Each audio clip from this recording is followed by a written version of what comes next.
Hello, this is Chef John from foodwishes.com with bacon and cranberry bean ragu. That's right, a delicious take on pork and beans. And why are we calling it a ragu? To make it sound fancy. That's the only reason. All right? So I hope you can find some of these cranberry beans, also called shelling beans. And if you can, here's what you're going to want to do. So first up here, we're going to shell the beans, which really, if you think about it, should be called potting the beans. But that does sound kind of funny. To shell them, just split open the pod, and the beans will fall right out. Very simple. Don't worry if the pods are kind of ugly and a little bit miscolored. Inside, you're going to have these gorgeous beans. All right, so we're going to shell those. Look how pretty they are. And you see those cranberry-colored stripes on there? That's where they get their name. Oh, and by the way, speaking of beans, I know this is random, but I'm watching the Olympics. Hey, Britain, stop letting that Mr. Bean guy go on TV. He really creeps us all out over here. Okay, that is all. All right, so the beans are done. Next up, we're going to prep a little bit of onion product. You can just use regular onion. My wife brought home from the farmer's market a nice fresh shallot, which was kind of weird. The outside tough skin hadn't formed yet, so I really wasn't quite sure what was going to be edible and not. Long story short, I minced up about a quarter cup. All right, so our beans are ready, our shallots are ready. We're going to head over to the stove. I'm going to put down sort of a deep-sided saute pan on medium heat. I'm going to dump in some thickly sliced bacon and a little bit of oil just to get things rolling. And we're going to cook that on medium until the bacon is just about crisp. All right, I don't want it super brown and crunchy, but I want it fully cooked. And of course, it's going to render out lots of fat. At that point, we're going to turn off the heat and do our famous blot the grease trick. We grab a wad of paper towels with some tongs, and we just blot out the extra grease. Takes like 2 seconds. There's no mess. Nothing goes down your drain. It's a perfect system. All right, you can leave in about a teaspoon or so, because what we're going to do at this point is dump in the shallots with a pinch of salt, put the heat back on medium, and cook the shallots for about 3 minutes. I'm also going to dump in some freshly crushed garlic or finely minced garlic. Give that 1 minute, no longer. What about 1 minute and 10 seconds? Too long. 1 minute exactly. All right, and once the garlic is cooked, we're going to go ahead and add our shelled beans. And you're going to want to soak in the beauty of those beans right now because when you cook them, they lose the color, which is fine.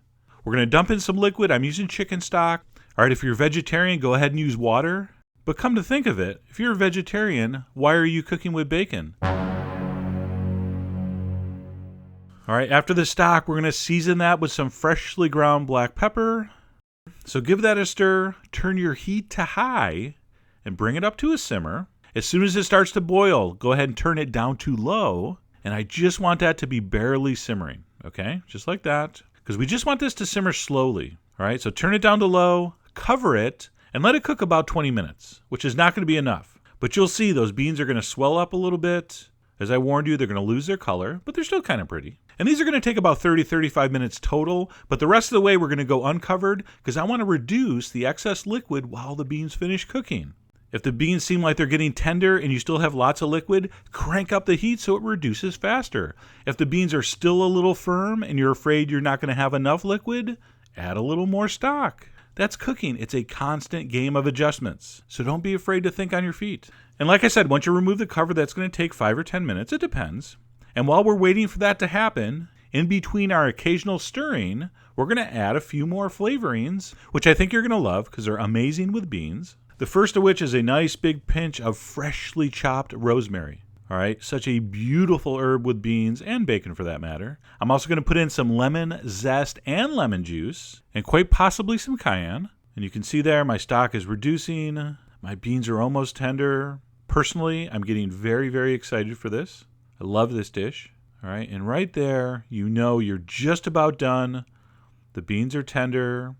The liquid's almost gone. It's kind of thickening up a little bit. We're going to taste. We're going to season with salt. Of course. You knew that. And right there, I'm going to turn off the heat because I think I'm done. And then for the final touches that take this from, those are good beans, to, oh my God, did you try the beans? So we're going to do a little splash of extra virgin olive oil, that beautiful, fruity, flavorful stuff we save and don't let you cook with. A little splash of that. A nice spoon of Calabrian chilies or any kind of hot pepper. I love my Calabrian chilies though. And then a big pinch of some kind of fresh herb. I wouldn't use rosemary again. I would use something like Italian parsley. I had some fresh, very young oregano, which was very mild, so I finished with that. And once that's stirred in and it's seasoned to your satisfaction, you're ready to eat. bacon and cranberry bean ragu. You could use it as a main course. Grab a piece of crusty bread and dig in. Look at that, so delicious. Smoky bacon, those delicious hearty beans. Of course, you can't go wrong with the lemon and the rosemary and the black pepper and the hot pepper. The herb, just such a wonderful combination of flavors. So grilling season's still in full swing. This would make a fantastic side dish for pretty much anything that comes off a grill. So I really hope you give this a try. Head over to foodwishes.com for all the ingredient amounts and more info, as usual. And as always, enjoy